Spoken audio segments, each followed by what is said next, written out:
Breakfast and Beholders is a D&D 5th edition comedy playcast for mature audiences and for everyone who has yet to be swallowed whole by the algorithm. Content warnings are in the episode description.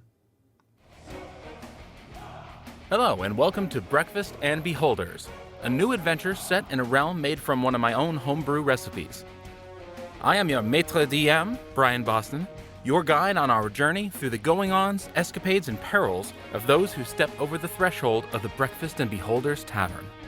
Joining me are three travelers who dare to traverse the twists and turns that I will lay out before them, weaving a tapestry of scenarios, puzzles, mysteries, and socially awkward conversations for them to use their wits, and more importantly, the indifferent whims of the dice to decide whether their characters succeed or fail. With all that being said, let's meet our guests. Let me just look up through our reservations here. Yes, our first arrival, the Barbarian. In a time of ancient gods, warlords, and kings, between the days of thunder and the second sundering, there was an age undreamed of, where a land in turmoil cried out for a hero. Hatched in the heat of battle, unto this land came Alexander, tell us, what is the best in life? Best in life, you say? To crush your enemies, to see them driven before you, and to bash their bloody heads in with my club, and drink till I can't stand up no more. What else is there? Alexander is Kobold, the Barbarian. So, we're going to go ahead and begin you guys off on your adventures.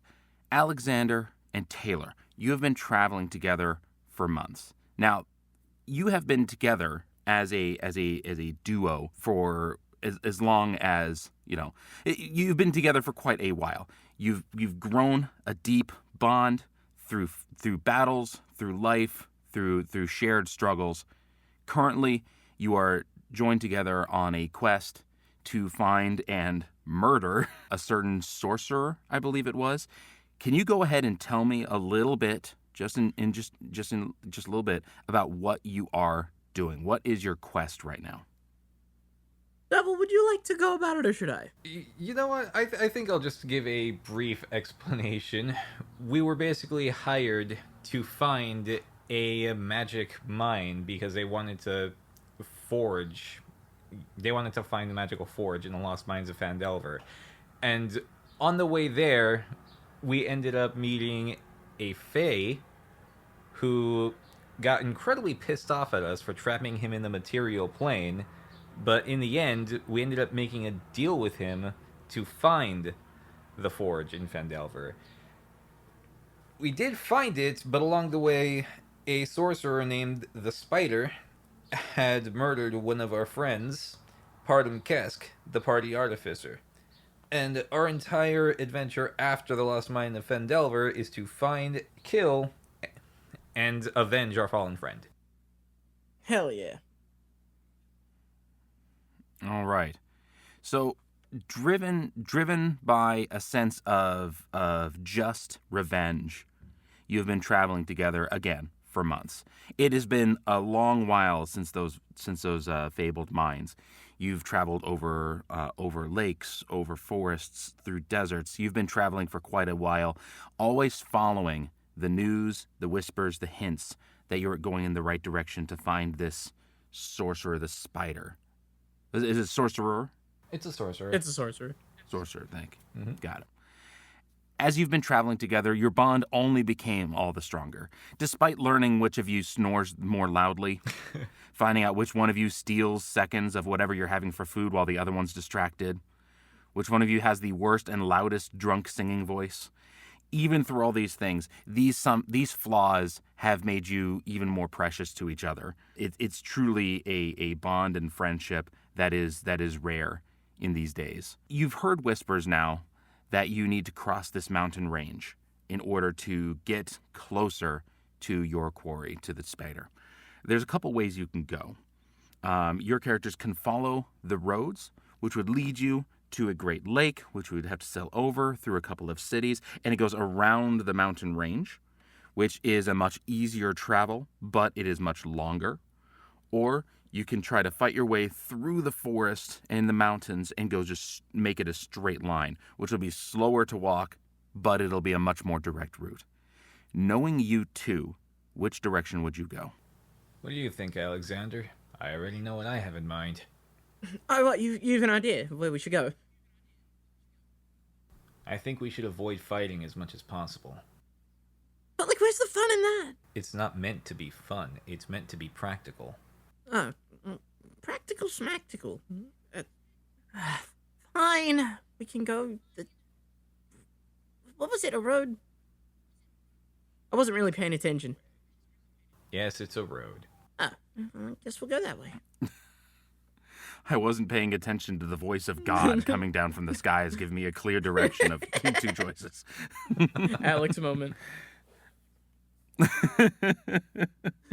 Okay, so that means you've been traveling the roads. You've been, as you go, it makes it for nice, easy travels. You only spend your time off the roads in order to create small camps on your way towards, around the mountain. Again, you've crossed the lake. You've been on ships together. You've been through cities, and through this whole time, you're at least well rested.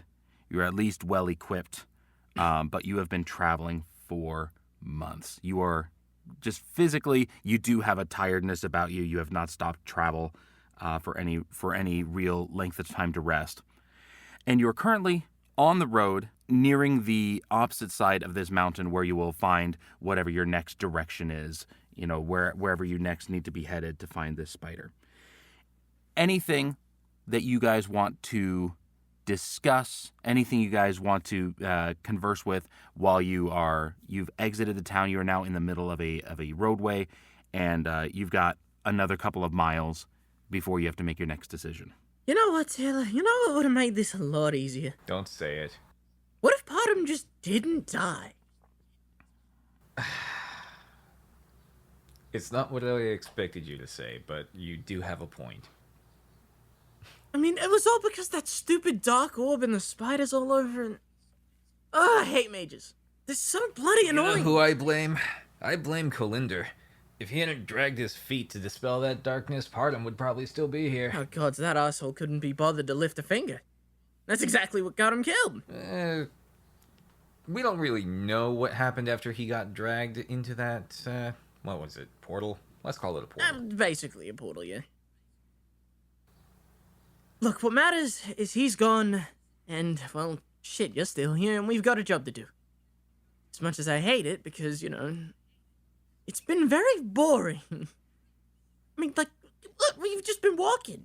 I could walk it home with Toothy, and, get money for it. I'm not getting shit for this. I'm just going. How is Toothy, by the way?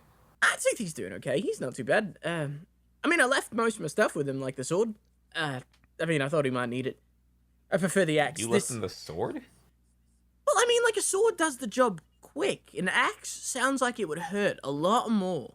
And I really don't like this spider cunt, so I want to kind of hurt him a bit. Oh, I probably should have kept my axe with me then. It's okay. No big deal. It's fine. I have this axe. Toothy might get a kick out of a magic axe. It'll be okay. Oh, God. That should be interesting. Hopefully we don't come over, For the listeners at home, real quick, just because I just realized we've not described our characters at all at this point. Alexander, give me just a real brief. Who are we looking at? Everyone watching, you are currently looking at a red-scaled little 3'4" kobold with glowing green eyes. He wields an axe with a shaft broken at the end, some decent pants, a cape, and a holster in which he carries a gun. Small, static, energetic, never shuts up. That is who we are looking at. Is the axe broken for any reason other than it just broke? Or did you have to break that in order to be the right size? Oh no, he had to break it down for it to be the right size. It absolutely sounds like something Alex would do, just breaking down an axe just so he could wield it properly. Well, because at the end of the day, it's a Dane axe, and those things are hard for normal-sized people to hold, let alone a kobold. And it doesn't. Yeah, Alex is like, what, 3 feet tall? He's very small. Yeah. But yes. What about Taylor? Tell me just a little bit about who's Taylor. Who are we looking at? Well, Taylor is actually a human who was cursed with lycanthropy, so everybody mistakes him for a shifter. He does have animalistic features more akin to that of a wolf. But aside from that, he is just humanoid. He's a tall dude. He's like 5'9", 190 pounds. He's muscular, he's lean, and he wears the pelts of a wolf. Okay. And you said that he does not have his axe with him. Does he carry any weapons on his person? He has a regular standard great axe, but just not his magic one that he got from Fendelver. Ah, okay, understood. Aside from and that, you guys he were can mentioning shift. Toothy. Who's Toothy? Toothy would be Alexander's little itty-bitty brother. If you thought Alex was small, Toothy is Alex but smaller. And somehow more devious, which is hard to do, I might add. Toothy is a little shit, but we love him. Yeah, Toothy's great. Very fair. All right, so you've left Toothy at home. You've apparently left him a magic sword and axe. Not the smartest decision I'm in sure. hindsight, but, you know. But you're not the smartest people in hindsight. Exactly. So, I mean, I guess it all boils down. It all works out in the end. Precisely.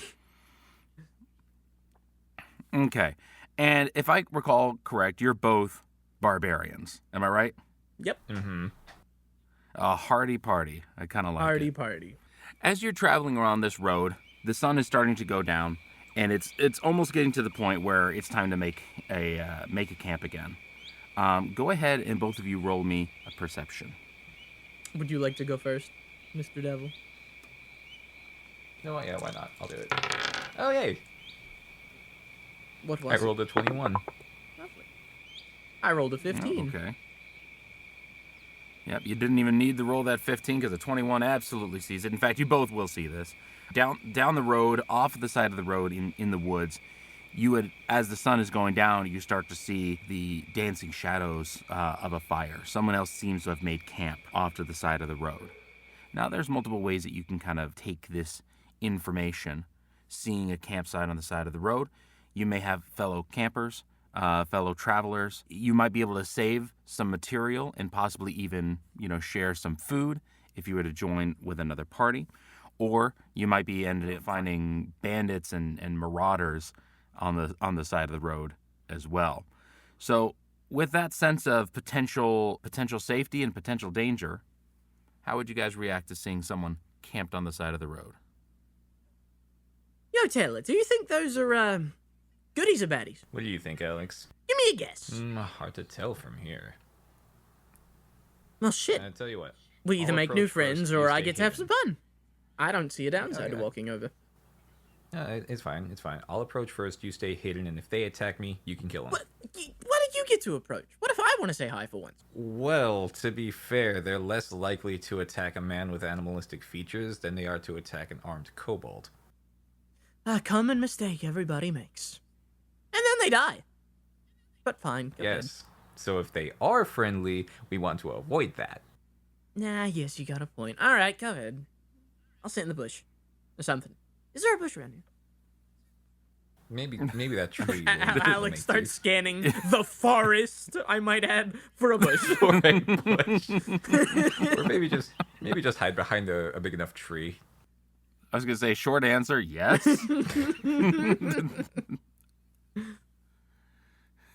Is there a bush? I did emphasize Okay. the dumminess of him.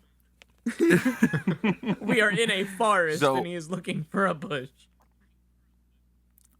So, Alexander, you're going to be staying back, and Taylor, you are going to be kind of approaching this camp. How are you going to approach the camp? Are you going to try to be sneaky? Are you going to try to be, friendly looking? How are we going to do this? Hey, you friendly? Friend or foes? All right.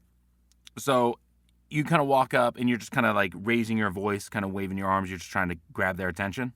Yep. All right. How close would you say that you get before calling out? Like, are you staying on the road? Are you trying to make your way over to them? I'd make my way over to them, but I'd make sure that I can stop at a point where they can see me clearly enough. Okay. So to a point where their fires are probably illuminating you, but not like into their camp. Is that accurate? Exactly. Like, I wouldn't take a step closer perfect. to them unless I'm invited to. Okay.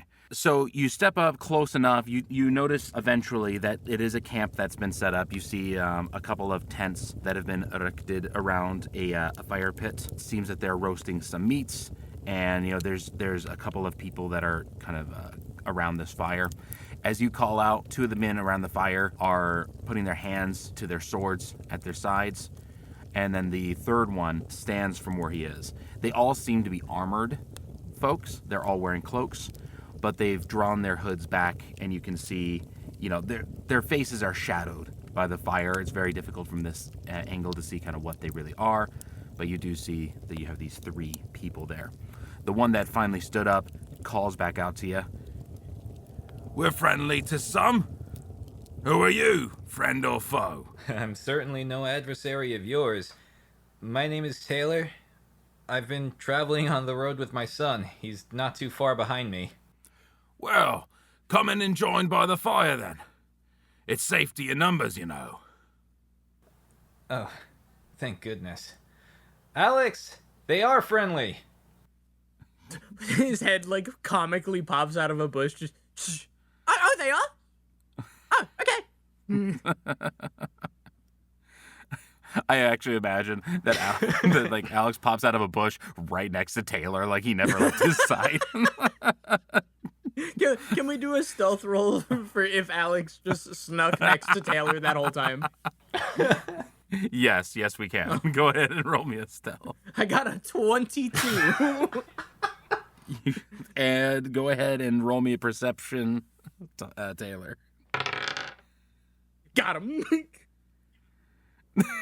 He only got a 19. Huh. You're getting past my sense of smell.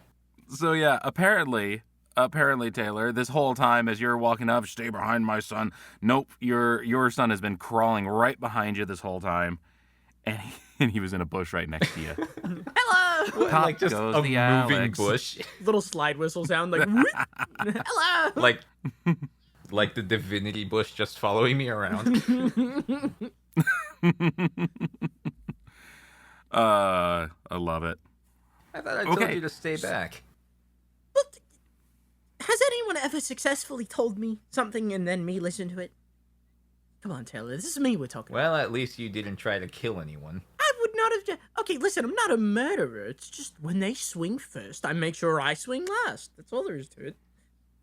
And this is why I went ahead first. That's actually not a bad D&D way to think. If they swing first, I make sure to swing last. Yes. I kind of want to have that on the family creed of Alexander's whole thing. Did I just make up, like, his family crest quote? That's a great quote. You're welcome. I'm just saying. You're welcome, man. Like, you swing first, I swing last. It's that simple. Yeah, I'm stealing that. That's my idea now. I have flabbergasted Bri. Must have been someone else. Yeah, exactly. All my good ideas are someone else's. This time it really is true, though. They're mostly true. So, as you make your way into the towards the fire, the men around the fire start to kind of see you a little bit more for what you are, and once again, two of them are holding their blades a little bit more solidly, especially once Alexander clears the brush. Oi, for a son of yours, he looks a little different. Well, for a son of man, I look a little different too, no? That's a fair point. So you do see these three are just three humans. Again, they are wearing chunks of armor under a cloak. They look like they might have even been something like a city guard or something of the like. They're definitely fighters of some sort, soldiers of some sort, but they all take their seat around the fireplace. The one who had stood seems to be the talker of the group. He is a big mustachioed man with big mutton chops that connect into his mustache. They're all larger than normal. And he kind of nods over to Alexander, and he goes, "It's a big axe you got there, little lad. Thank you. You mind leaving it just out of reach?" No, there's not really many places I could put it with. I mean, do you want me to, like, bury it in the ground or something? You just lean it against that tree over there if you want to come by the fire. Not to say you don't look trustworthy. Okay, I'm pretty sure we'll be fine without them, Alex. I'll leave my axe by yours. And you can kind of see him. He's, like, tapping his foot, bobbing his body. I mean, I don't want to sound crude, but, like, your weapons are on you, and I don't really know if I want to part with them. It's our camp. Ah, shit, you got a point there, don't you? Fine. And then Alex will very reluctantly waddle over to the nearest tree and just kind of prop the axe up against it.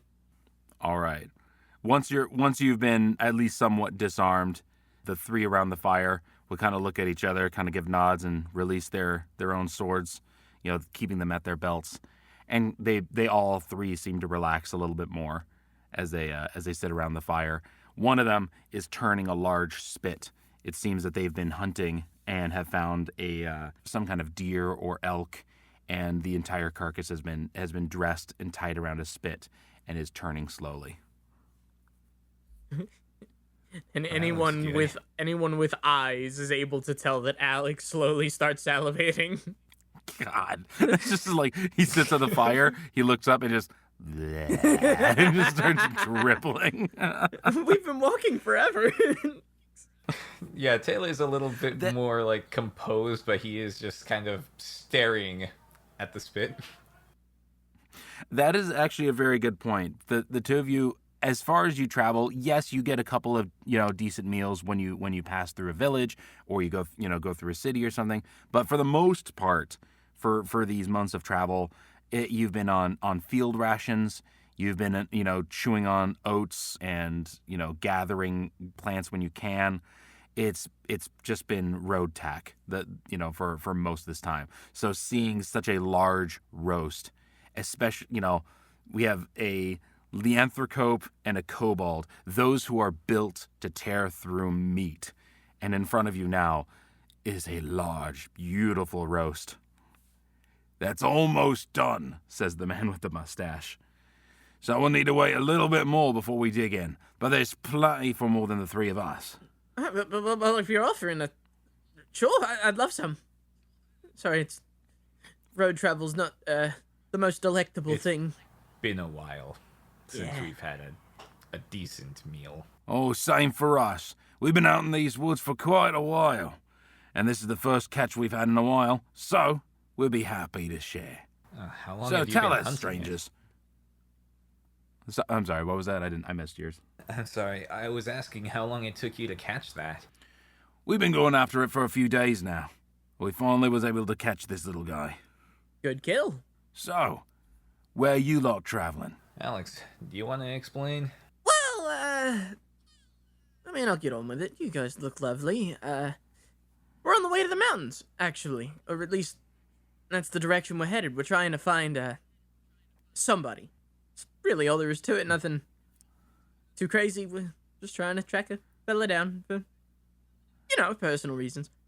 "Fair enough, traveler, fair enough. We don't want to be prying into your personal business. I'm sure you don't want to pry into ours. We're just a bunch of travelers. You're a bunch of travelers. And people got to stay together, yeah?" That they most certainly do. Absolutely. Unless they're assholes. Have your travels been prosperous? I wouldn't say so. It's been more time on the road than anything else. Turns out mages are really good at running away. Which is a pain in the ass because, stop running away. That's annoying. You remember Glassstaff? He fell out of reality, that one did. Wonder what happened to him. Fuck if I can. He's not the one that killed Bottom. Or Shooter. Oh, bloody hell, Shooter. Oh, I swear I'm gonna dig my axe in this fella's head when we meet him. As you guys go into your own little self-conversation between you, reminiscing about all the mages that have run away or escaped or fled or whatever. One of the men around the fire, not the one that was speaking and not the one turning the spit, gets up and goes next to the tent, seems to be pulling some stuff out and going into a barrel. When he comes back, he's got a couple of mugs of what seemed to be potentially beer or just some kind of drink, and he starts handing around to everyone else around the fire. As the mustachioed man grabs it, being the only character that speaks so that the DM doesn't have to do 3 different voices, he turns to the two of you and kind of raises the glass. You want to wet your whistle as well? Oh, I appreciate the offer, but I don't really drink. I mean, I could have his. How about you? Could I have You can have his? mine. Is that rude to have both? I mean, you did give it to him. Not at all, not at all. You enjoy. Thanks, pal. And then the thing guy hands the mugs, both mugs, over to Alexander. Alexander, go ahead and make me. I need you to make me an insight. I was about to ask for one, so you actually Yeah. beat me to it because I was like, free drinks from guys in the woods who disarmed us. from men. Never trust men. Yes. For an insight check, I rolled a 10. All right. Well, lovely men serving you up some drinks. These guys definitely seem friendlier than you originally thought.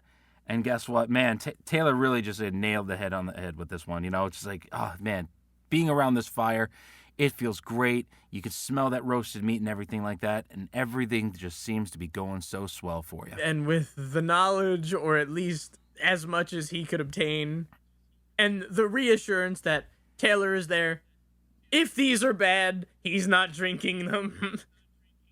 Alex is dumb enough to be like, I mean, the poison can't be that bad if there is any, right? And then he chugs them both. All right. And then, of course, the second thing I'll need you to roll is a Constitution save. Oh yeah, time to get absolutely wasted.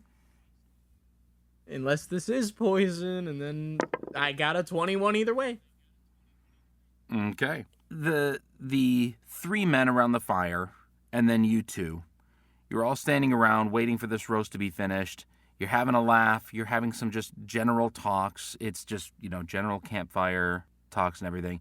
Alexander, you do start feeling a little badness in the gut. And it takes you a little while to be like, oh man, I just must be hungrier than I thought. Oh man, I shouldn't have drank that fast. I'm going to get the burps. A little too much, too quick. You do start to feel a little bit of lightheadedness and such. And you start to realize that, okay, while I'm not being affected very much, there was something in that drink. You can tell that you were poisoned. I would just you were not. You thankfully didn't take damage from poison. It didn't do what it was supposed to do, but that was not just beer in that glass. I would like to imagine Alex being the blatant idiot he is. He just looks to Taylor and then looks back at the 3 guys and he's like, if you want to knock me out, you gotta put stronger stuff in that. And then he drunkenly raises the glass. All right. The 3 men start kind of looking between each other a little bit. The one holding the spit and the one that had passed out the drinks, their hands are both going back towards their swords again. Well, it seems like you got a gut made for the gods, don't you, little boy? I mean, I guess you could say that. Hey, what's your friend reaching for? Well, then, unfortunately... I'm sorry, what was that? What's your friend reaching for? Well, we thought we could make this nice and easy on you. But it looks like we're going to have a little bit of a scrap then. Oh, do we really gotta... I was just getting to relax. This log's comfy. Feel free to go to sleep, little one, as they stand up and start to draw the swords. But you may not realize there's a bounty out there for a wolf man and a little kobold. Someone don't like you sniffing in their business. Oh my god, Taylor, we're famous! That's fucking awesome! I like how you completely made your Constitution save, but you've just decided that you're drunk as fuck right now. I'm allowed. It's more fun this way. No, I completely agree. I am supportive of this. I do, however, find it funny. Oh, So, gentlemen. no, I could have all these bonuses, but no, I want to slow my speech a bit. Gentlemen, if we are going to fight here, what do you say we finish eating first? One of the men kicks over the spit and lets the roast just fall. Oh, it's just mean. What a waste. That was meant to be your last meal. At this point, I can't even think of a clever thing to say at that point. I'm like, what clever things can be said? None. They draw their weapons. They're going to start walking around the fire over towards your sides. They are drawing their weapons. I would like for you gentlemen to please roll for initiative. Roll for initiative. 16. I rolled a 7. I don't like that. And you number. rolled a 7? Yep. Well, they rolled an 8 and a 3 and an 11. I'm going to to make this one a little bit easier here, I'm going to do, since you got a 16, you got a 7, they rolled pretty poorly. I'm going to let you both go first, and then I'll have all three of them go, just to make the battle a little bit easier. Yeah, okay, that makes sense. Yeah, so you two get to make your shot first. In fact, if you want, Alexander definitely gets, he's by far the best roll. Keep in mind that you are both technically, to some point, disarmed. It would take at least 15 feet of movement to go back and grab your axe. Yeah, Taylor would just tell him to go get his weapon. Alex ponders the thought for a moment. Because, like, he has the gun. He just doesn't know how to use it. He just doesn't know how to fire the fucking thing, so he bludgeons the motherfucker to death with it. I mean, I can't... No, wait, the axe would probably be a bit smarter. Fuck it. And then Alex will get up, make a quick dash to grab the axe with the 15 movement. Once he grabs it, I believe it's an action, unfortunately, to pick a weapon up. Yeah, this basically would be your action, would be to rearm yourself. He just grabs it, picks it up. He looks at the gentleman. Now, you know, poisoning me, trying to kill me. You know, I mean, don't get me wrong.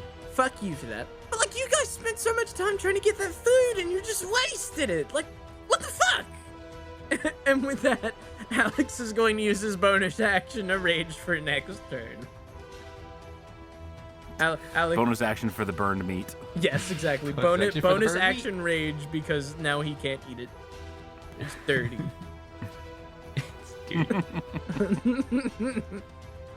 So that'll be your attack. Or did you want to... You still have 15 feet of movement. Did you want to make your way back over to the fire, or are you kind of staying out in the slight more shadows? I feel like raging, he would move the 15 feet to get closer to them again. Okay. Just the picture in my mind is this poor little kobold runs over to grab his axe, and then as he just goes, it was good meat, and then he's just running at them with his axe over his head. Good. He just hasn't... Charging in. I just love angry Alex. Just the picture in my mind is so good. Mr. Taylor, your turn, my friend. So, the first thing he's gonna do is he's gonna rage. And he's gonna do it in a way that basically shows off what he's like when he's angry. He is going to get his claws out, and he's going to tear into the fucking closest person he can find. Okay. So not grabbing for any weapons. You're just hands are deforming into claws. Is that how that works? Yep, he's a Path of the Beast barbarian, so he can actually just pop claws. Oh, I did not add those. All right. It's fine. It's got the same modifier as this, so this is what I'll use. Oh yeah, no, it's all good. I'm just kind of curious. I'm always curious on how that works. So Yeah. which one are you going for? So again, you've got three. You've got the man who was the man who talks, and then you got the two, one with the spit and one with the beers. All three of them seem to be armed with swords. Yeah, well, I'm going after the guy who tried to poison Alex. Okay. The so guy who with actually the beers. gave the beers, yeah. Got it. I rolled a 9. All right. Uh-oh. All right, and a 9, unfortunately, is not going to meet their armor class. So as you rush forward to this man who is off to your right, you are able to just rake your claws down his chest, but almost, you feel the tight boiled leather of their armor under your nails as it rips through. Unfortunately, not getting enough deep enough to cause any harm. That same bandit, unless you have anything else for your turn. Nope. Raging's a bonus action, so that's my turn. All right, so that bandit right there is going to make his attack. He has a sword on his side, and he's just going to try to thrust that up into you. And he rolled a natural 1. So like it bounces off my hide. I'm trying to actually. This guy, he, as you had ran forward and just raked your fingernails over his chest, he tries to swing his sword back as he's kind of pushed back and stepping back, and just trips over the log that he had been sitting on, and he falls back. I'm gonna give it evens or odds whether he falls into the fire or next to it. For into the fire, evens or odds? Give me one. Evens. I say even. Evens into the fire, okay? He rolled a 16. Nice. So he stumbles back into the fire, and I'm gonna give him just a 1d4 fire damage. So he takes 2 damage from falling into the goddamn fire like a fool. Ooh, starting to smell pretty good, mate. Gross. I did bad. He did worse. The second guy, who was the one with the spit, is also going to rush around the fire and attack at the bestial man. And he rolls a 17. What is your AC? That hits me. I'm a 16. You're 16? Okay. Yeah. So then he is going to strike at you with his sword. So this one guy you were able to, I'm going to say you basically push him over into the fire. It makes you sound a little bit cooler and him a little less stupid. But the gentleman on the other side runs up and slashes across your back, doing a 5 damage of slashing across your back. I mean, I'm raging. Is that a magic weapon or no? It is not. It is slashing. So it's just still regular half slashing. damage then. Okay. So then go ahead and that'll be 2 damage for you then. Freaking barbarians. Barbarian moment. The knight. This is the third person. Sorry, I gave away his class. How class style. dare you? Yeah, pretty much.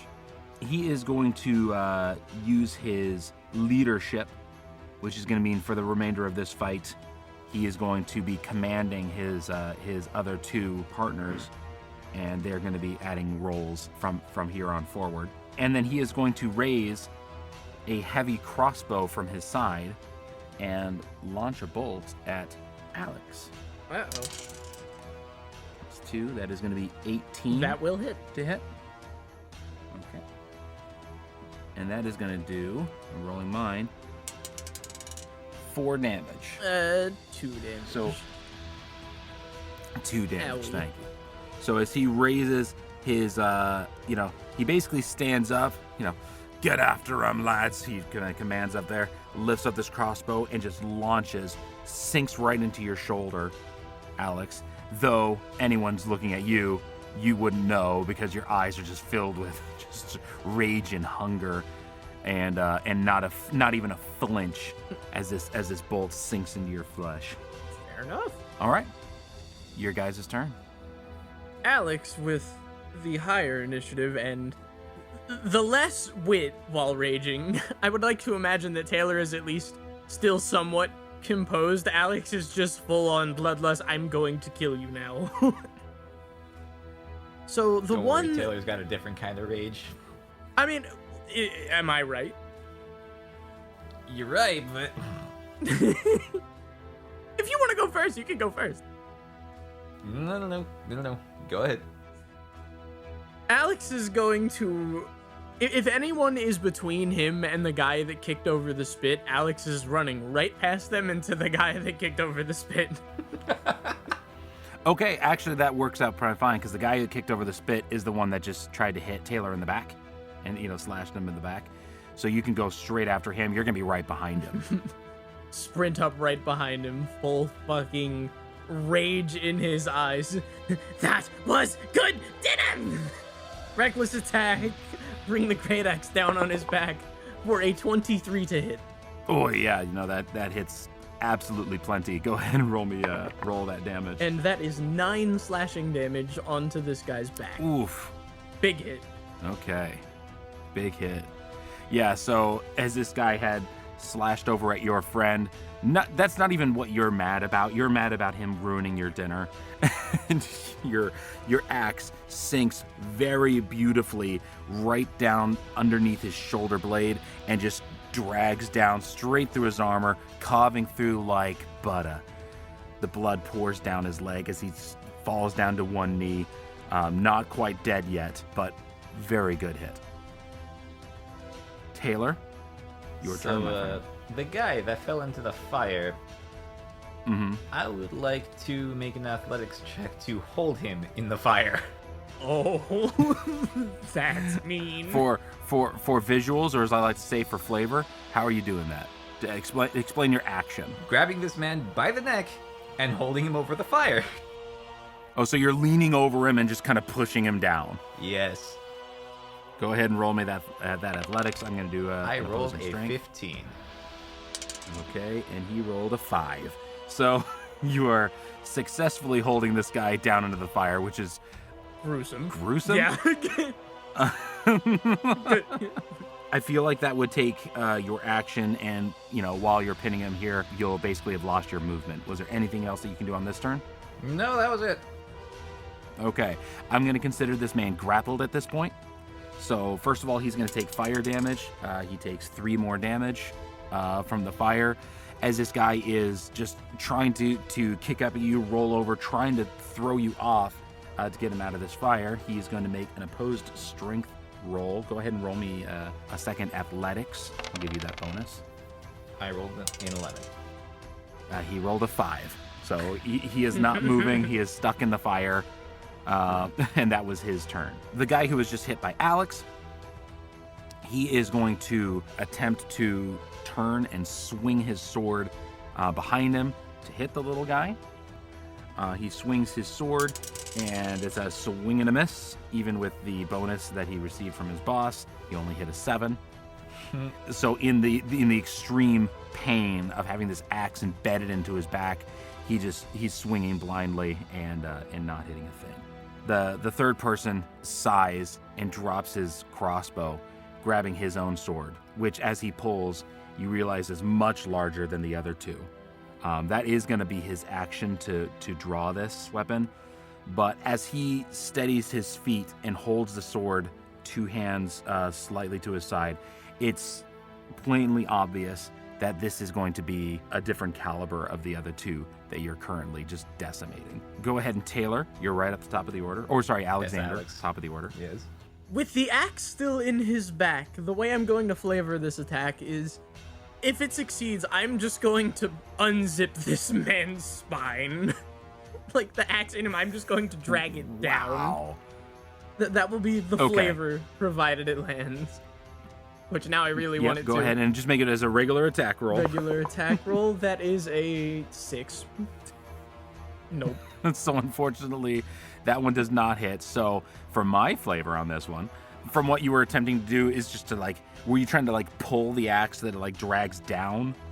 Yeah, I was pretty much, because it is now in his back, so I was going to tug it and let the blade just cut open more of his back.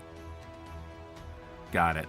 You at this point, because instead of pulling it up and out to remove the axe, you're trying to drag it down and cut through him like a friggin' just a letter opener.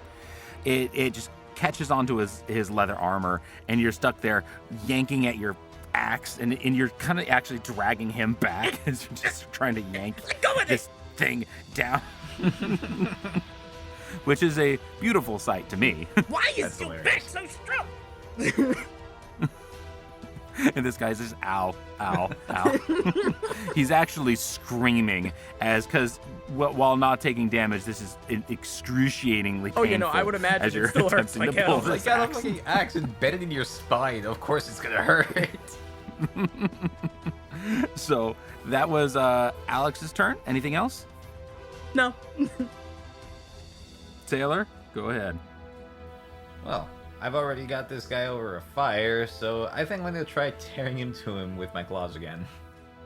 Okay, here's what I'm going to say on this one. If you hold him down, if you continue to hold him down, you don't have to make a check, and then he'll continue to be restrained until he can try to get out of your restraint on his turn. Mm-hmm. If you make an attack, that is going to release your hold on him, so you'll be able to do that damage. He will still need to get up, so he'll still be in the fire, but he will no longer be restrained. So Let's that's going keep to be kind holding of him. your choice. Let's there. keep holding him.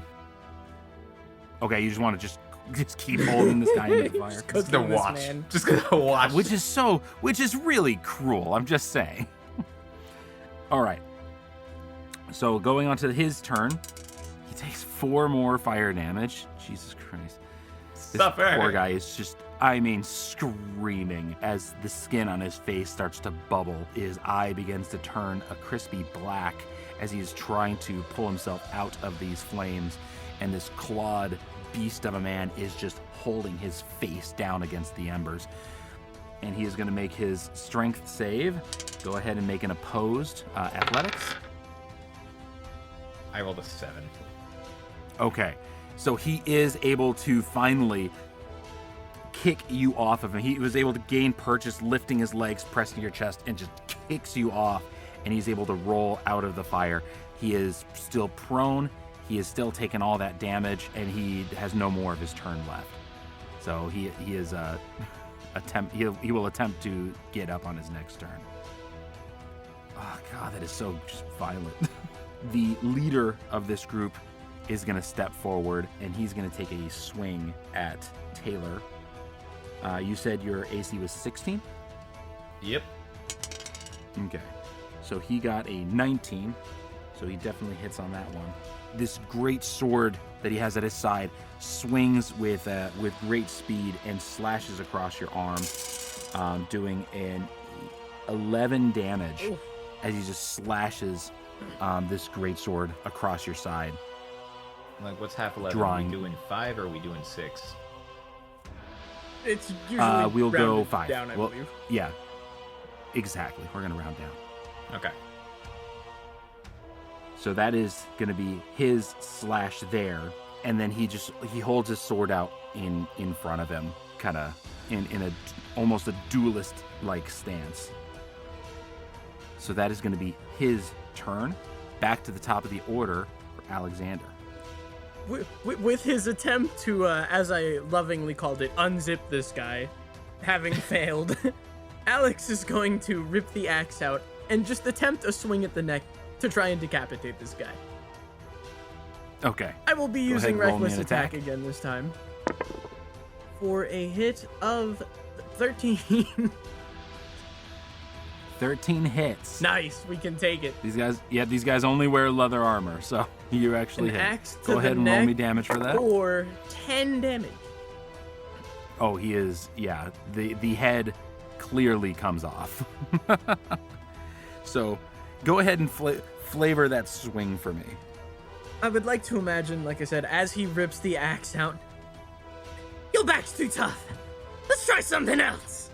And then he reels back in this great cleave and in one clean motion just decapitates the guy right through his neck. Boom, the head comes off to the side. And for flavor, I would imagine Alex does a little kick to knock the head far away from the fire as the body goes slump. Oh, from the fire, okay. I was honestly imagining you were going to kick it into the fire. No, this is my camp now. He can't be in it anymore. No. This is my camp. Okay. My camp now. So that is one completely dead man. Taylor, it is your turn next. You do have Burning Man, who is down next to your side and prone, and then you have the boss, who's standing there with his greatsword. I'm gonna step over the Burning Man to go after the guy with the sword. Okay. Yep. So I'm gonna try the claws again. I rolled an 8. That is not going to work. As your claws lunge forward, and your nails just rake through underneath the cloak. This is not leather, the tough leather of the last few guys, there are sparks as you rake across plate mail on this guy's chest. And he just kind of grins over at you. He says, "Oh, you're going to have to do a little better than that." Well, it's a good thing that claws get multi-attack, so I'm gonna do that. I mean, yeah, that is true. You Okay. got 2 hands. I rolled a 12. Oh, never mind. Yep. More scratch, spark, nothing. It's still a little better. Still, you did better. You scratched a little bit better. Yes. Anything else for your turn, Mr. Taylor? Should I shift? No, not on these guys. No shifting. No shit. No, turn's Okay. over. All right, so your turn is over. I'm going to go, this boss is just going to go first. He is going to do an unarmed strike to try to kick you away. That was going to be 16, and defense goes to the defender, right? Mm-hmm. Defense win. Tie goes to defender. Yep. All right, so he kicks at you, no kind of damage or anything like that. You just kind of shift that away, but then he is going to make a large swing once again with his great sword, and he does miss. So as he's trying to, you're just a little too close. He tries to kick you away and swings that sword, but you're able just to step slightly off to the side, and that great sword just slices through one of the logs that had been being used as a seat. And that's going to be his turn.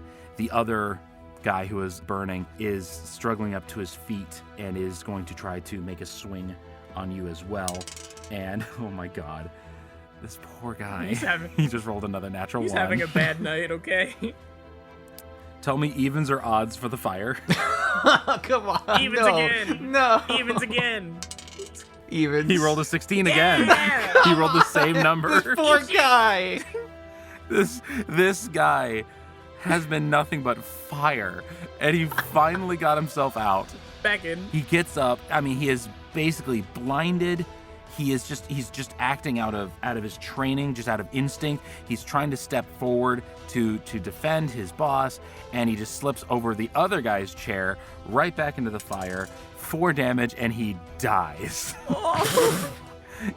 He falls, and you just hear a blood-curdling scream as he goes back into the fire. Just more, even less from the pain, just more of the anguish of, oh God, not again. He's died of embarrassment. As this scream, he lands on his back, and as his back just kind of twists and he screams, you can actually see the flames slowly coming out of his mouth as it burns through the back of his neck, and he is no more. Man died of embarrassment. Come on. Well, now it's 2 against 1, and it is your guys' turn. Mr. DM, if I am correct, last turn against Taylor, he said you're going to need to do a little better than that. Am I correct? Yep. You are correct. So Alex, gripping his axe once again in both hands. Oh, I'll show you better! And then reckless attack, attempting to stick it in the dude's temple. For a net 20. I will let you flavor this, but then I'm gonna pitch my own flavor. So you go first.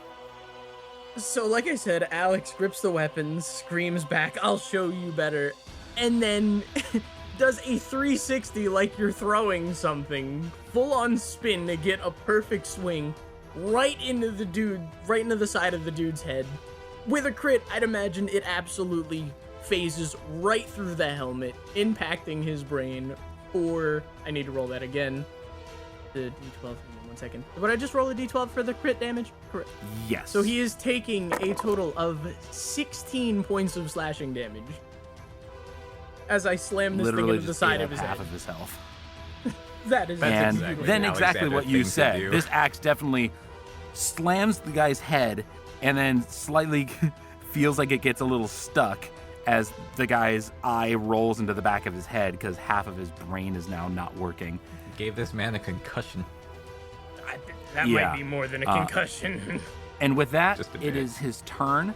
However, actually, it's not his turn yet. I apologize. It is Taylor's turn. Taylor, you fought together like this before. You can just go ahead and make it a regular attack with no disadvantages. Yay! Claws! I rolled a 21. Nice. 21 hits. All right. Multi-attack. I rolled a 15. Okay, the 15 doesn't hit, but the 21 absolutely does. So go ahead and roll your damage, and then tell me how you made this attack. Well, Because I want to know what you feel you did. I rolled a 3 to damage. I'm thinking Taylor's just getting pissed off at this armor and just trying to tear through it at this point. Okay, so you're just continually to just rake your hands over and over across his chest, and at one point your fingers do kind of curl around the inside of this armor and just rip at his side. Yeah, Taylor as wants you're to just scare trying the to- ever-loving crap out of this guy. Beautiful. On his turn, given everything that's going on and given that critical hit right to the side of the head, I'm actually going to have him lose his turn. He just got head striked. He's going to stumble back. He's going to pull his sword back, and he's going to prepare himself to attack, but it's taking him too long. You guys get an extra attack on him. With permission, Devil, may I do something I think might be beautiful? You're on top of initiative. Alex is going to leap from Taylor's shoulders, axe held overhead, and with a pure battle cry of rage, attempt to once again reckless attack, bring this thing down on him, and split him in half. And I Go ahead and roll me the attack. a 22 22 absolutely hits. Go ahead and roll me for damage. 6 more damage. And like that, the axe does not split him in half. It hits the helmet, it dents the helmet in, and you can tell from where it dents in, it is just probably split this guy's skull. His other eye starts to drift off to the side as he kind of shakes from where he stands. He stumbles back, and then he just falls. Are we out of initiative? You are, at this point, out of initiative. Alex immediately runs over, tosses his axe aside near the fire. Not in the fire, but near the fire.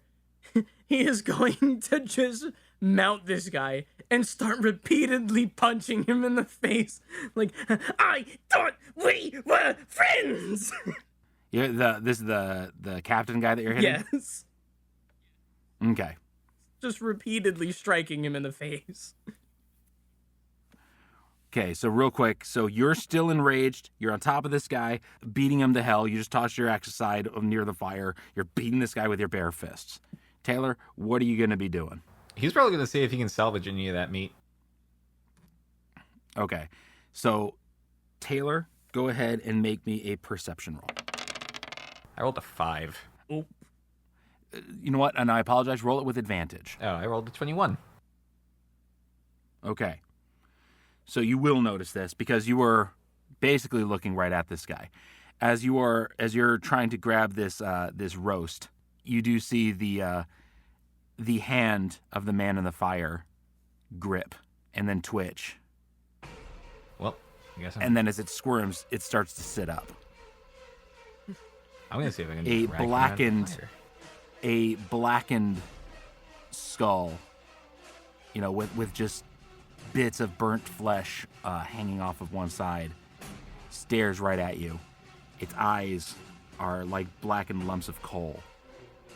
As it tries to blink, the eyes just flaking away, and this being stands up in the fire, still holding its sword. Alex?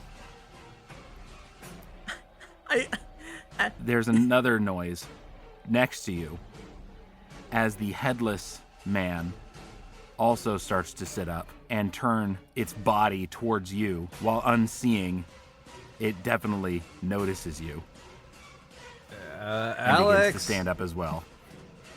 Alex, roll me a perception with disadvantage because you are still raging and Oh, punching this absolutely. thing. With disadvantage. That is still a dirty 20. Okay. Jesus, Alex, okay. He was, his ears were turned on. Wow. You hear not only Taylor saying your name, so I want you to react to that first. I hate to be that guy, but I feel like in a blood rage, Alex is still just beating this guy. So Like he's aware of the problem, he's just ignoring it. No. He hears Taylor. He's like, "Shut up for a second." Just continuously beating this guy. We don't really have a second. Fine, what? And he will spin around to look at Taylor angrily. Gestures to dead guys rising up. And then the second thing that Alex, that you would note, that you would feel, is a shift from underneath you. Can I just go back to punching him? You can, yes. So back to the top of initiative. Alex, you'll get a free attack. Unarmed. Unarmed strength. Would that just be raw strength? Am I? Yep, just regular and raw strength. Regular raw strength to hit. That is a 19. All right, you're doing damage. So roll me unarmed attack damage, I believe, for Barbarian at level 3. I think that's just D4 plus strength. I think it's a D4 plus strength. And technically, since I'm doing damage, I'm still in range. I mean, yes, you are actually in range. I kept if he's continuously hitting proficient this in man. unarmed strikes, it would be a D4. If not, it's just 1 plus the strength modifier. I'm pretty sure yes. Ooh. So I All right, so yeah, you're just doing basically strength 3 damage damage plus 1. 3 damage. So he takes a whopping 3 damage as you just, oh shit, start punching this thing again. and now is it top So that of was your- initiative? Now it's top of the order, so that was your free attack. Now you can make a regular attack if you want, or other action. Alex is going to very quickly reach for the little satchel on his side, draw the gun, flip it so he's gripping the barrel, and bring the butt of the gun down upon this guy's face. I'm reckless attacking again for another crit. Okay, so go ahead and... That is 4 plus an additional 4. That is 8 bludgeoning damage to the side of this guy's head again. So I am just imagining Alexander, like, notices this guy twitch. He sees the other 2 guys standing up. He looks down and just says, fuck this. Starts punch, and he starts punching it. And as it's starting to squirm under him, he actually grabs the gun and then just, I'm going to imagine just for flavor, 2 hands just smashing this guy in the face as you've cracked and shattered the bones along this man's cheek. His whole face is starting to sink in around his eye as you repeatedly just bludgeon this man as he's trying to sit back I mean, up. yeah, that is a Taylor. beautiful 11 damage in one turn. Taylor, it is your turn. I'm gonna regroup with Alex. But I am Okay. gonna try multi-attacking that dude on the floor that you see him. Okay, so you're gonna join him on the other guy. Yep. Keeping in mind that Alexander is sitting on this guy's chest, beating him on the face, how are you gonna go for him? I guess I'm just gonna try stomping on his face then. Oh, okay. Jeez. You're just crowding around this guy's poor head. Like, yeah, just fuck Okay. the claws. I'm just gonna stomp him in the face. Go ahead and roll me attack. What would I do for, what is it, just strength? It just regular with strength. Yeah, I feel So like this regular is the same as what I just did. Hey! Hey, rolled 16. Go ahead, roll me damage. So wouldn't that just, because I'm not proficient in armed strikes either, so it would That's just another be 3. 1 plus my strength. Yeah, so just 3 damage. Yeah, this so dude. yeah, your strength plus that. So another 3 damage. And then you get multi-attack though, right? I'm not using my claws, so no. Oh, okay. You only get the first claws. So yeah, you. God, the imagery of this is beautiful. It's like he's got claws Alex out, but he doesn't want to risk hitting Alex, so he's just die. Just Alex sitting on this guy's chest, wailing at him with the butt end of a gun, and then you just coming by and stomping on just curb stomping this guy, just like die. Fun. All right, the headless knight person is going to stumble forward, and it is going to attack Alex from behind. Oh no. He is also going to be rolling with advantage because you have made your reckless I did. attack. And he had rolled originally a 2, but then he rolled a 19 on his second one. That's definitely hitting. So he is going, to be hitting on this one. They are just going to do It's just going to be 1 damage, and that's going to be, halved for you. The 0.5 damage. No, I'm kidding. Yeah. No, he rolled a 2, so then it was 1. Oh, okay. I thought you said he did 1 damage. I did it for you this one. Thank you. Thank you. I appreciate you. Yeah, half damage. The second knight, who is now his clothing has been burning away. He's left in naught but his just shambles of armor, and he is basically a flaming skeleton. He is also going to make an attack on Alexander as well, because he's the one that's closest at this point. Once again, with advantage, and he rolls a crit. Ow. So he is going to do roll some damage here. So that is going to be 5 plus 1 is 6 plus another 6, 12. So a total of 6 damage. Okay. That is once it's halved. So this, as you're sitting there beating this knight down and just like crushing his face under you, you feel first a slash across your back. It's mostly just absorbed by your cloak, but you feel the cut into your scales. But then a stab goes straight through your back, and you can actually see the burned and bloodied blade stab through your shoulder right out in front of you. Oh, ow. That sounds painful. It is now top of the order. I'll let Taylor go first, considering Alex is just being impaled by these other 2 people. All right. Taylor's going to do his best to get between Alex and the guy stabbing Alex. He's going to body block him. Okay, so you're basically going to just jump between them and try to shove this guy back? Yep. Go ahead and roll me athletics. I rolled a 15. All right, and he rolled a 14. So while not easy, you are able to jump between them and shove this guy back towards the fire, ironically. Put him in it again! No!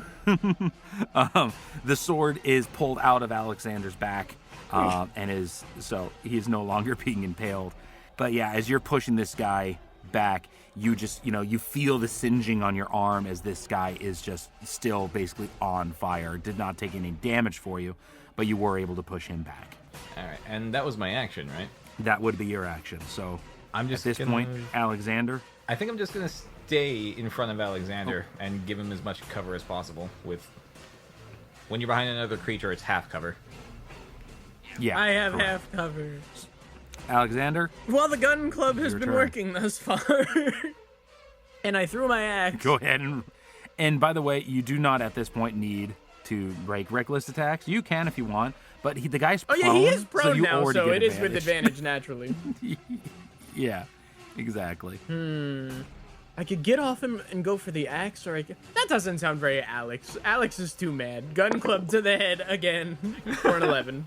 All right, 11 does not hit, so he's not doing damage. You are still beating down on this guy's face, but as you're beating him, as you're just wailing again and again and again, sinking the side of this guy's face in, his head starts to turn, and his other eye rolls from the back to the front to look straight up at you. Uh-oh. It is now his turn, unless you have anything else you are able to do. No, that's it. He's going to make a strength check to push you off so he can stand. So go ahead and roll me a strength check. Strength. You have to beat a 21. I have to beat a 21. Yeah, he rolled very well. And is this with athletics? This one, I'll give you athletics on this one. Okay. Then 8. An 8 is not a 21. No. He is right. So as you're sitting there wailing on this guy, he turns his eye to you and then just sits up. And you just kind of either fall back or cling. And then he's going to use half of his movement to stand. So now he stands in front of you. Half of his face just caved in, blood pouring down the plate mail of his chest.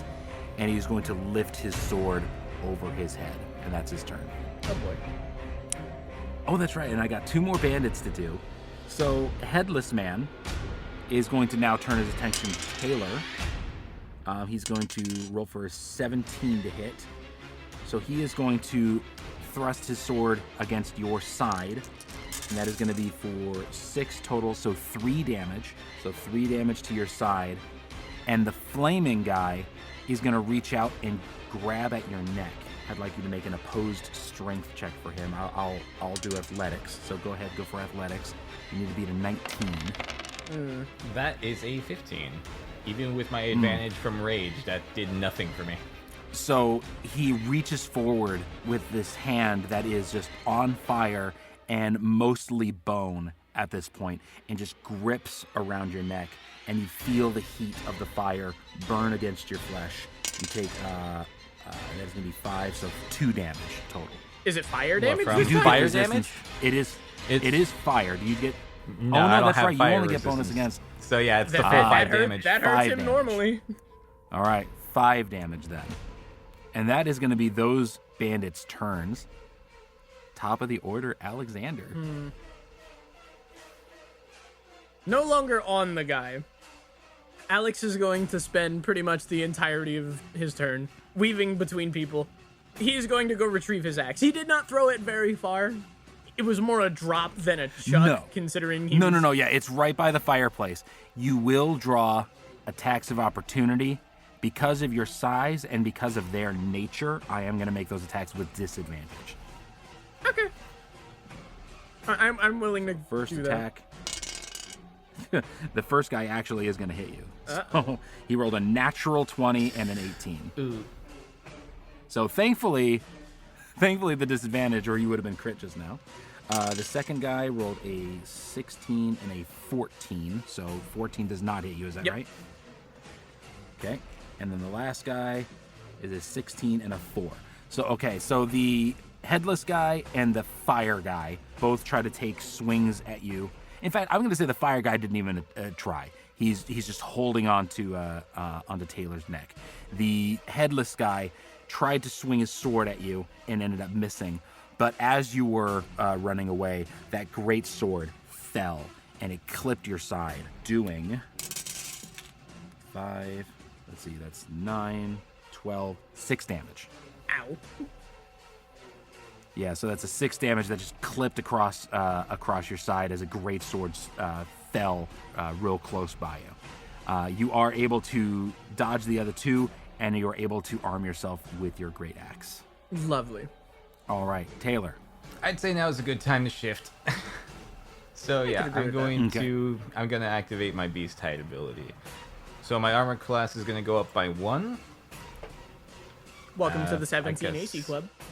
I guess I'll just leave it like this, so I don't have to change it back later, but let's just remember my AC is 17 for now. Yeah. And I'm going to roll a d6 for 1 temporary HP. Nice. I gained a HP. It's more about the armor class than It's like anything the else, Snooch. really. Yep, exactly. It's more about the Except armor technically, class. Alexander, that hasn't happened yet because that's in the future. It's in the future. It is in the future. I have 'Cause this is a prequel. the future. You're welcome. Okay, so I don't care if he's grappling me. I'm not going to try to get out of that grip. I am going to try Let me. I want to confirm something, and this is more for the people who are listening on this one. When you shift, you are actively releasing your rage. Am I correct? Taylor is pissed. His rational is gone. He's not trying to get out of a grip. He's just going to tear at this man's arm. So are you raging and turn? Yep. Yes, fun fact, you do not need to drop the rage to specifically shift. I had thought that it was something that we had talked about. I thought it was something that you actively avoided doing. That's why I was Yes, bringing that and up. there's a good reason for it. Okay, fair enough. Because- so as the rage builds in you, and you're just you're attacking these, this began as just a sit down by the fireplace. It evolved into a fight against bandits, and now it has evolved into a fight against these monstrous beings that it's definitely kind of pushing the envelope at this point. You feel that rage inside of you building into something much more bestial, much more primal.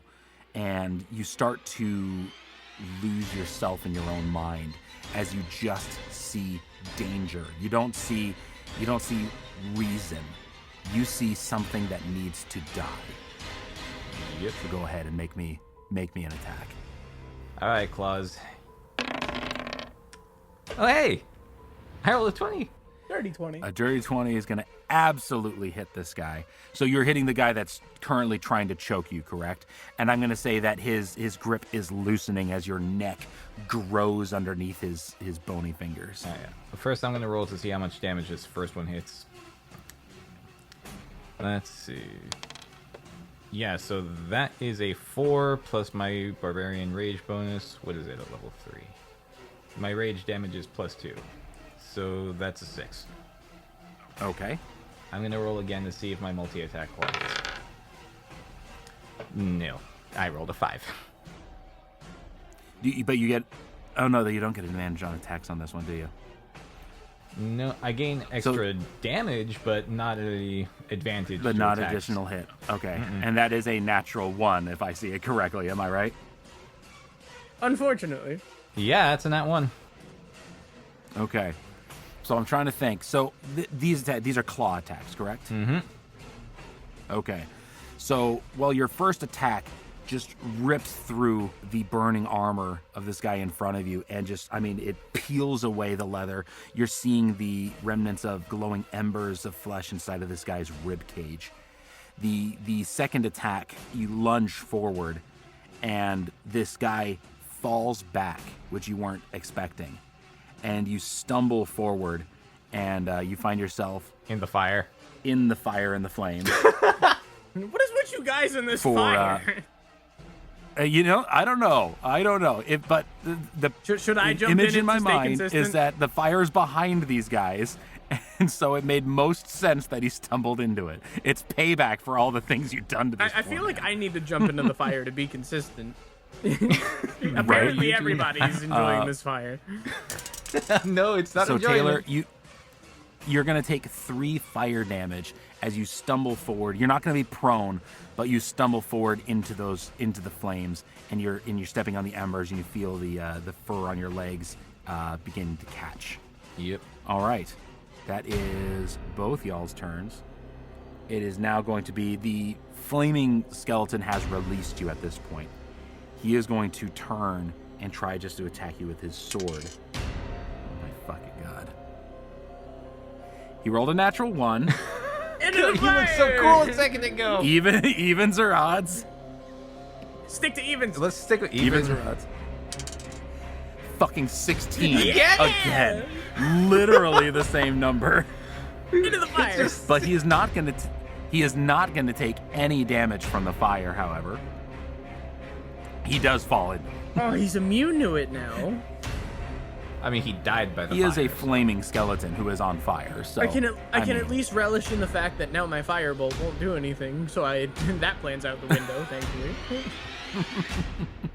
He's like, quick! He's weak to fire because everything he does ends him in the fire. Let's hit him with fire. More flame. I feel bad for this guy. Also, I don't. Cobalt, He's don't trying forget. to kill me. Cobalt, don't forget you're raging. You wouldn't be able to throw your firebolt anyway. True. Good point. So so he basically doesn't do any damage. He's gonna fall and he's gonna be prone in the fire. That poor guy. God, for a flaming skeleton, I feel bad for him.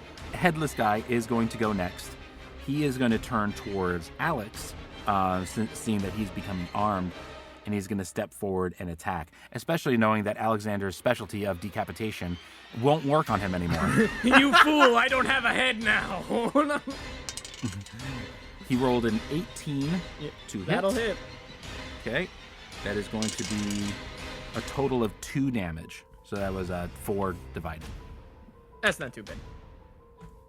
No, it's not too bad. The Wounds are mounting slowly. main guy, the boss, is going to lift his greatsword once again. He's going to lean himself back and then rush forward, stabbing towards Taylor, stabbing his blade. That is an 18. Uh-oh. That's gonna hurt. So that is a total of 10. So that's going to be 5 damage as he rushes forward and just shoves the tip of his greatsword into your side. How much health do you still have? Under half. He is actually going to try something fun on his side as well.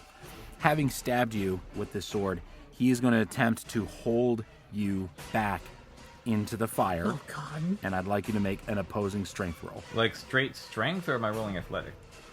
You can roll athletics. It is... I've been giving it to you guys this whole time. Well, I mean... I rolled an 18 because I'm advantage. That's true, yeah. He rolled a 19. Oh, Fuck!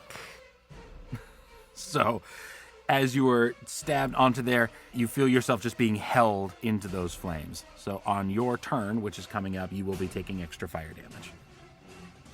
It is top of the order. Alex or Taylor, who would like to go first? You seem to be in a bit more of an urgent case. I'll let you go first. Oh, I mean, I guess I'll just try to claw at this son of a bitch again. All right, Claws. Okay, which guy? The guy that's currently got me fucking skewered. Okay, so first of all, you take 2 fire damage. Yep. I'm going to need you to use a strength shot in order to push yourself out of the fire towards this guy so that you can attack him. You are at the end of a great sword, so it's a little bit too far for you to rake your claws and actually hit him unless you make the strength save. All right, so I'm just So rolling athletics. All right, so athletics, cool. Hey, that's a 20. That one you win. So as you grip this sword with your big clawed werewolf hands, and you just step forward and push this guy away, and you're able to just kind of throw the sword aside, and you're in front of him enough that you can allow an extra attack. So you can you've stepped out of the fire now, and now you can attack this guy. All right, Claws, let's do this. Oh. Fuck, you failed me with an 8. Do I still get my multi-attack? Yep, go ahead and do for multi. Go for both. That's a 15. 15 does not hit. So It's less pathetic as you- than an 8. You're able, as you step forward and you throw this sword aside, you start to once again claw at this guy, and just his armor is just too thick as you just raking at this guy's chest. I don't know why you don't rake at his face. You just decide to rake at his chest for some reason. Look, I have even less rational thinking now that I'm basically full beast mode. Alexander, you are now fully armed. What are you gonna do? Well, You have a guy in the fire who is prone next to you, and you got the headless man in front of you who just attacked you. I feel like seeing the guy not only try to choke Taylor, bring harm upon Taylor, and then fall into a very hittable position. Alex is going to... I would like to imagine... So you know how you normally hold an axe? He is going to switch his right hand. He's right hand dominant. He's going to go from an underhand hold to an overhand hold and, like, golf style, try to lop this dude's head off. He is prone, so I get the advantage. Or Man said, Yep, go ahead and 22. roll an attack. Man said, You 5? absolutely hit this guy. 4! Boom, 5 damage. And go ahead and tell me how you kill this flaming skeleton. Well, For the record, I imagine this. This is kind of the picture I imagine. You are in front of this headless horseman-like guy who just attacked you, and you're standing there. You finally picked up your axe. You're positioning yourself, and then this flaming skeleton falls into the fire next to you. You just glance down at him. impulse takes over. But yeah, exactly. Just like, oh, I have to do this. So to stick to the lovely flavored golf theme, and apparently Alex's consistent ability to knock heads out of the campfire, golf style, I even screamed for if you heard it. Boom, that dude's head comes off and just flies out of sight. And with a convulsion, it just falls still into the fire as the fire continues to burn through whatever's remaining of its charred flesh. That guy can't catch a break. So that But for the last bit, there's going to be a brief free action where Alex just points him, stay the fuck down! all right, that is your guys' turn. Headless man, I will go first for him.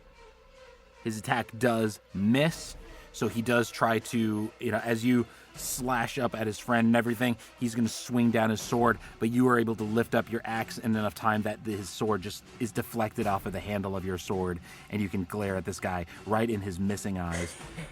You're next! The big baddie boss is going to attack at Taylor. He only rolled a 15 on his attack, however. So while this wolf is trying to rake across at his skin, he's going to try to swing his sword. But once again, you're just standing too close, and the sword kind of, while it hits onto your shoulder, it kind of deflects off and sinks into the ground as you just continue to fight against this guy. And with that, it's top of the order. Your guys' turn. All right, Alex, let's see what you got. After, with the flavor you gave me, after deflecting the sword with my axe, I am going to quickly use that momentum to make an attack against him. I cannot cut his head off this time. So I will now try and separate his torso from his legs by cleaving at his waist. I will use Reckless Attack for this. For a 22 to hit. Absolute hit. Go ahead and roll me damage. And that is an additional 5 slashing. I believe, if I am correct, because I don't actually think the rage damage bonus is being factored into these strikes. So that would be another 2 damage, not. I believe. So that would be 7. So why don't you go ahead and tell me how this guy dies next? Well, as I said before, if I can't take off his head, I want to take off his torso.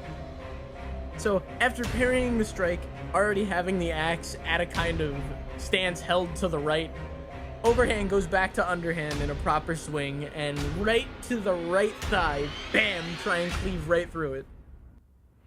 All right. Right at the right thigh.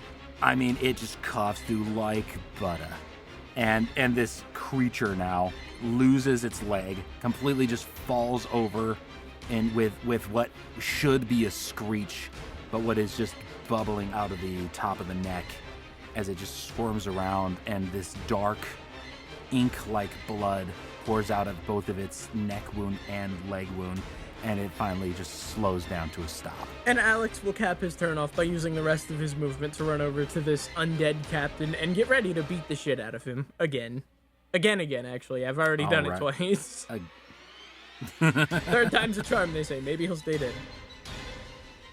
Taylor? Yep. It is your turn. Claw time.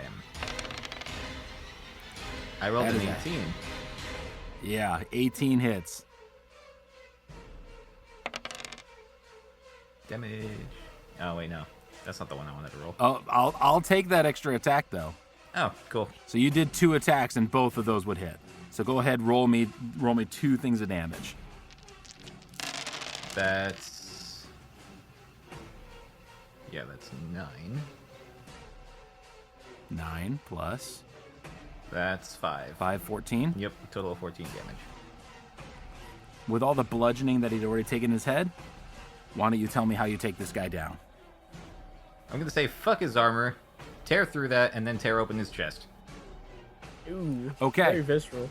While, and very much to this entire battle, you continue just to rake at his chest plate, just raking, just sparks flying as you're just like trying to get through, and finally your nails catch on the buckles that had been holding his chest plate on and rip through the leather, and the chest plate finally just falls aside in just slashes through this whole thing, and then your nails find purchase, and you just start to just dig through flesh and bone, and you just continuously rake your nails across this guy's chest as finally he falls to the ground with you on top of him, just raking your claws. I usually keep going until there's nothing left. Go ahead and, well, first of all, Alexander, what is your current reaction? Taylor's reaction right now is continue going until he hits dirt. Yes. Oh, well, no. 2 out of 3 heads is not enough. 66% is not enough for Alex, who is still very pissed off. So to cap off this little one combat theme of punting heads out of the campsite, Alex is going to take the opportunity while Taylor is clawing the chest. Alex will bring his axe down upon the corpse's neck, grab the head, look it in the eyes while it is just oozing everywhere. Fuck your bounty. And yeet! Do me a couple of favors. I need a couple of rolls. Okay. First of all, roll me an attack roll, because if you hit poorly enough, you might hit Taylor. Okay. He's the corpse is prone. Is that advantage? He's prone, but also your friend is right up against him. Just roll me a regular one, because I just want. This is That's like a 10. Oh god, that's so middle ground. But like, it's a corpse to hit. That's not too hard. Yeah, it's not too hard. Well, the thing is that I'm imagining this corpse, right, as a werewolf is bent over, it's clawing at its chest. You have this big, massive thing, and it's just thrusting it side to side as it's raking through this thing. I'll give it to you on a 10. You were so close to hitting Taylor, but no, I'll give you this one. So you can chop off its head, you can throw it aside. But now the next thing I need you to both roll, Taylor with, actually, I would have given you disadvantage, but I'm also giving you advantage because you were a wolf form. So just regular roll, perception check. Alexander's, yours with disadvantage. I rolled an 18. Disadvantage perception again, or a 7. Okay. So Taylor is catching a scent. It's a new person. Someone close by, up in the mountains, up in the hills. If you look up from your duties, let's just call it that. Sure, why not? From your current actions, you would see a cloaked figure watching from the distance. Alexander, you have not noticed this yet. Seems like Here's how Taylor would react. Fucking Eddie's enraged, and a wolf, and seeing red. Yeah, you are probably the least sensible Kill. right now. Chase. Okay, so he's going after this guy. On all fours, too. Okay, beautiful. Alexander, this guy's far enough away that it's not going to be like a rush up and attack right now. But Alexander, your wolf daddy. Don't call me that. You've ruined it. Get out. Your best friend, who happens to be a werewolf, Better. and also father figure, Better. Acceptable. looks up from his prey, blood splattered across his face, and his claws dripping with visceral. It just looks up into the woods and starts to run. You know, this isn't a I am afraid I'm getting away from danger run. This is I am on the hunt run. I feel like seeing something of that, Alex's rage will actually come to an end. And very briefly, before Taylor vanishes out of sight chasing this dude, like, wait, where you going? And then just, he's gone. Oh my, Okay. how the tables have turned. I know, now I'm the responsible one. This has never happened. So, Taylor, as you're rushing for this thing, now not all of this is going to process in your animalistic brain. And you know what, Alexander, go ahead and make me a perception check to see how much of this you see, because currently this guy is still kind of in the dark. 12. I do have dark vision, though. If darkness is what warrants the roll, I am It's more... Yeah, it's more that he's he's out in the woods. He's not someone who's like standing next to you or anything like that. You are right though. You do have the dark vision, so I wouldn't have given you that with at least disadvantage. But at this point, you're not going to see a lot of this. So Taylor, what you do see, however much of it you process, is again a cloaked figure. His face is completely covered with his shroud, and he is holding a wand in one hand. And as he sees you running towards him, he just kind of lifts it up towards his face and waits.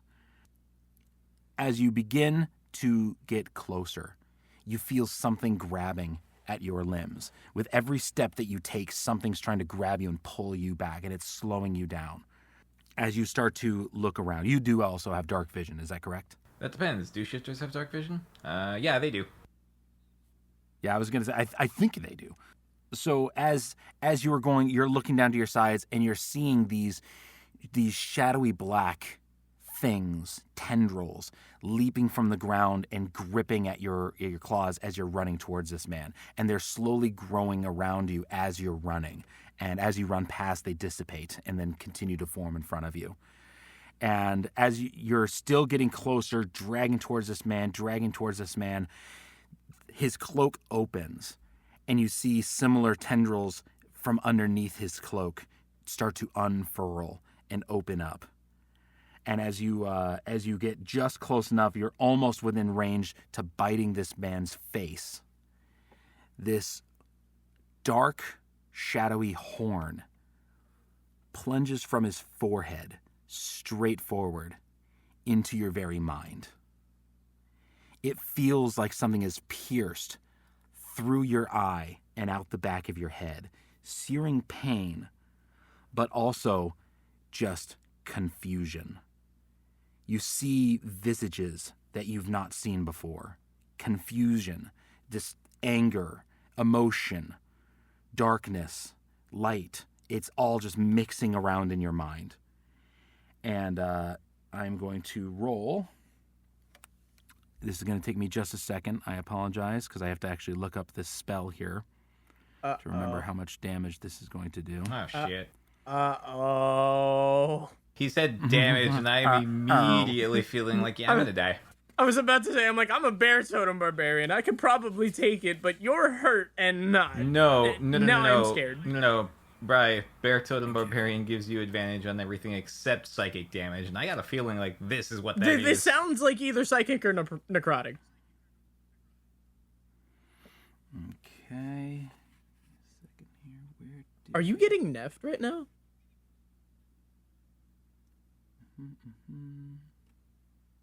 Oh my god. I'm so scared. Okay. It said it's gonna take him a second to roll. That means multiple dice. Dude, I'm fucked. DM, don't kill him, he's my dad! How much HP do you have? Like 16. Okay. Oh no. Very easily, things end up going from that confusion to this, your head is just spinning again, just emotion, everything going through your mind. There's a moment of focus. Just a moment where you see this person in front of you. This horn from his face, still directly connecting you two. You see just a glow, just a brief glint of green, and you can see his eyes. And you see a grin. And then things go dark. You are not dead. I do not need you to make death saving throws. Oh, but you are cool. completely knocked unconscious. Oh, sick. Alexander, this is what you see. As Taylor was running forward, you see shadows growing around him as he just fights to keep his speed. And all of a sudden, his whole body goes stiff. And he slowly transforms back into a man and then collapses. And that is all you see. The shadows dissipate. Oh god. Seeing his father figure down like that, Alex drops any cool things he wanted to do. The meat's no longer a priority. The camp's no longer a priority. Even his own mounting wounds are no longer a priority as he just starts booking it towards unconscious Taylor. He's stumbling, he's tripping. The run is no means coordinated. He probably almost falls a couple times, I'd imagine. Not my boy. He is full on sprinting towards Taylor. Okay. Go ahead. I know this is not going to be your strongest suit here. As you kneel over to Taylor and you roll him onto his back so you can see him, roll me a medicine check. 8. Yeah. Okay. He's unconscious. You can tell he's alive. His eyes are open and they're just kind of blank. There's very little, there's no focus in there. He's completely unconscious. But there's no real, he's had a couple of scratches and wounds from this fight you were just in, but there's nothing really horrible new in terms of injury. At this point, he's breathing softly. His wounds are still bleeding a bit, but he seems okay, despite. Alex is going to almost immediately begin looking around for who dare do this to his dad. And not enough to rage, but it's more worry than anger at this point. Sure. And you said a perception, right? Correct. A 19. Or not a 19, a 9. Wrong number. I'm dumb. You do not see anyone nearby. Whatever happened, whatever caused this, seems to be gone. Oh, great heavens. Alex, anger to worry, worry to panic, panic to almost terror. He is going to start quite violently, not in the way that he's going to harm him, obviously, but in the sense he is going to start shaking Taylor in a blind panic. Taylor, Dad, wake up! Taylor, go ahead and roll me a Constitution. Oh, As a saving throw, yeah. yeah. I rolled a 17. You feel the shakes. You feel a headache. But things start to colored blobs start coming up in front of your eyes. This red blob. And you just slowly blink your eyes and you see it's Alexander. Tears down his cheeks in a panic, gripping at your shoulders, shaking you. And you wake up.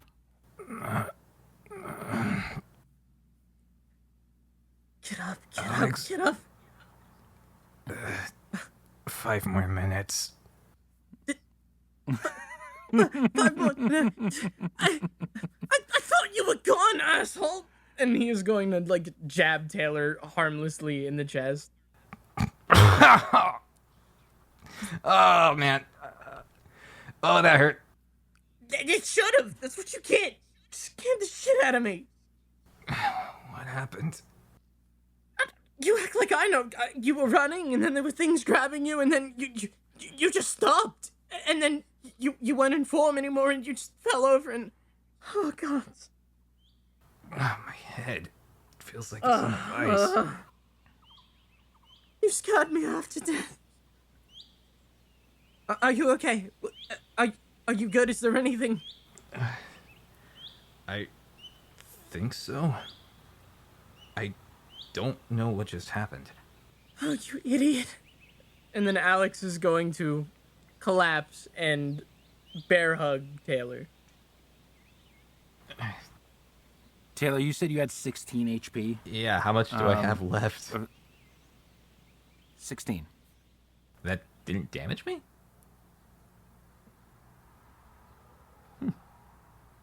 Taylor's now even more confused because he doesn't even seem like he's been wounded in any way. So as you embrace your father figure, and Taylor, as you are just squeezed by your little dragon boy son, Head pat.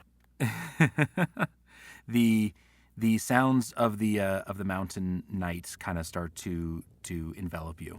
You start to, as the rage kind of settles in your souls. You're hearing bugs chirping. You're hearing the fire from behind you, and the soft bellowing of the wind, and you realize things are calm.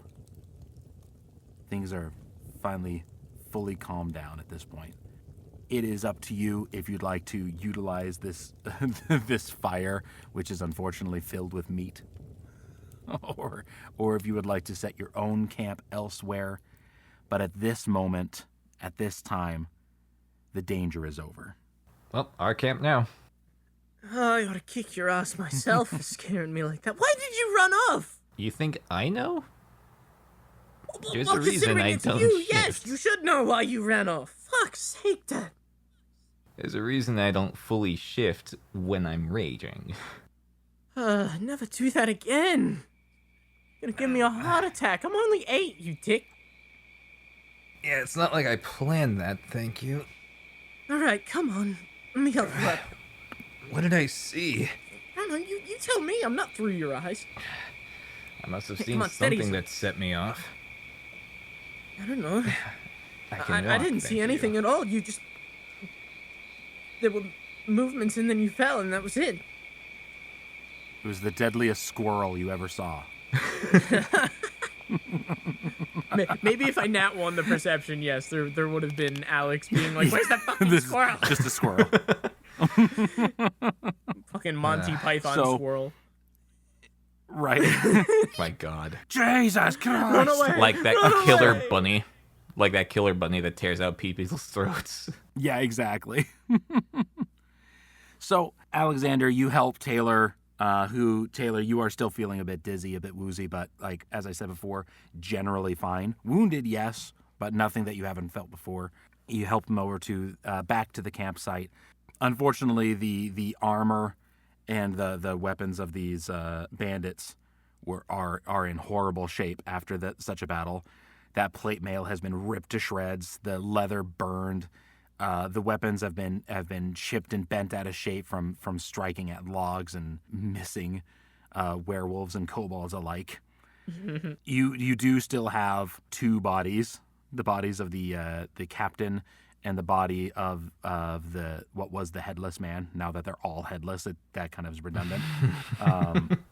And then the last body is fully just burning in the fires, along with the unfortunate elk that had been completely burned at this point. There are a couple of tents that are still nearby. Nothing that you see would lead you to believe that there was any more than these three people here. There's very little in terms of equipment or gear, but this place had been cleared off. The fire pit is still going, and there's a few free tents for you. Why don't we try carving through what's burned here? See if anything underneath is, edible. You sure you're okay, right? I don't know. I don't feel anything. I hate that answer. For the record book. Yeah, well, it doesn't bring me much comfort either. Go ahead and Taylor, make me a wisdom saving throw. Alexander, make me a constitution saving throw. Oh. I rolled a 5. I rolled a 15. Okay. So as the night is going on, you try to tear at this burnt husk of meat. There is still some good meat on there. It is mostly burned and dried, but you're able to at least get some food out of this roast. It's nothing great, but it is protein. It will keep you going on your adventures for a while. Both of you are starting to feel weary of the night, exhausted. It's getting to the point where it's going to be time just to sleep off this bad nightmare and then continue your travels moving forward. All right. Taylor, you feel as you're getting ready for bed, this want and need to have some time by yourself to consider what happened. What you do with that's completely up to you, but that is a deep feeling need to have just a little bit of time. Without Alex, without anyone else, just sit and think. You're gonna be Taylor's good for the probably just night. I'm gonna- gonna head in. I need sleep. Yeah, I need some rest too. You can take that 10 over there. I'll grab this one. Good night, Taylor. And with that, Alex will let out a little tired smile towards Taylor before going into his tent to rest. Like, Joe would just smile back. And when he's alone, he'd just close up the tent and he would just ruminate. So while you sit there and ruminate, while you think about what's going on, you feel a pull that you want to make an excuse to go for a walk. You don't want Alex to be scared. You don't want to just disappear. But you need to walk under the moon for a bit. Well, he fully intends to come back before Alex wakes up, so he would take a short rest in the time that he's waiting for Alex to go to bed, and then he would just go out for his walk. Okay. Taylor, as you sneak out of the campsite and you walk through the woods, underneath the moonlight, the sounds of the woods, the sounds of the mountains kind of echoing around you. You don't know how long you've been walking, but you find yourself standing in front of a man in a cloak, looking at you, a wand at his side. You don't feel any animosity. You feel like this is supposed to be here. This is what you were looking for. And the man's going to step forward, and he presses that wand up to your temple. And you just feel it inside your mind. Be free. And that's all you remember as your instincts and your predatorial mind go to the forefront. Fuck. And you feel the need to find food, to eat, to sleep, to hunt. And that's all you remember. Oh, fuck. The worst part about this is that if he's still under half health, he'd start biting into motherfuckers to heal himself. Stay away from me. And gentlemen, that is our campaign.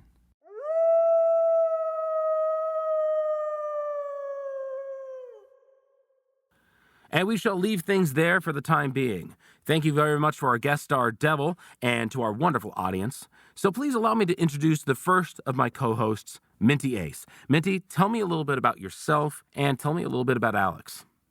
Well, first, about me. Well, aliasing as Ace, because that's not my actual name. You'll never know it, though. Remains a mystery forever. I am... I'd like everyone to know that I do know it. Well, yeah, you know... We're not factoring your opinion right now. This is for everyone else. Fact, baby. Oh my God, I'm gonna fight you. Once a college student at Temple University, having graduated with a business finance degree, I now run a sizable portion of a law firm in Philadelphia named Deckert LLP. I've been doing that for about a year now. It's been a very good adventure so far. Side hobby, I have been voice acting for quite a while as a hobby, professionally for about a year as I've started making income off of it, and I'm quite proud of that. As you should be. Thank you. For our beloved kobold, who I'm sure you have all had a moment to realize the chaos behind him, this is Alexander. He is previously a hero of a town called Phandalin from a previous campaign I've run with him. I have been playing this character since 2020, and his adventure is not quite over yet, as you can tell, and I'm very excited to delve into Breakfast and Beholders to figure out where his story will go next. A couple things about Alex is, one, he is very impatient. He's not one to be kept waiting. He's very excitable, very subject to subject, jump from one thing to the other. He does not like downtime. Two, as you've probably noticed, is even in more serious situations, he's not very serious whatsoever. It is either blood rage or being a total idiot. There's no middle ground. He's very fun, he's very relaxed, he's very pokey. He will like to make fun of people, like to jest with people, like to make fun, poke around, enjoy the company he has. I've been noticing he just likes to poke in general. It's like he comes across a locked door. What do you do? Poke, poke, poke. All right. You meet a new character. What are you going to do? Poke, poke, poke. He's just a very hands-on, very touchy-feely, figure this thing out kind of person. Exactly. He's not one to sit back and wait for the answer to come to him. He's the type to go get the answer himself, whether for the better or worse, because that definitely has its drawbacks. But, yeah. Yeah, these definitely gets him into trouble as much as it does actually find him actual answers. 100% of the time. But that's called experience. And how do you gain levels with experience? Exactly. All right. Well, Alex, honestly, Alex, Minty, both of you, welcome to the show. Thank you all very much for joining us, and we'll see you all next week. Thank you for listening to Breakfast and Beholders. It was created, produced, managed, written, and performed by Brian Boston, Minty Ace, Baka Benny, and Dodge Griffin. Our guest star today was Devil, playing Taylor. The show is edited by JT Connard and Brian Boston. Our outro music is the Watchdog theme by Fox & Moore. Now, it may be a little presumptuous on our part, but we've gone ahead and reserved all you wonderful listeners a seat at the Breakfast and Beholders Tavern for the next adventure. We'd appreciate the heck out of it if we saw you all there next time.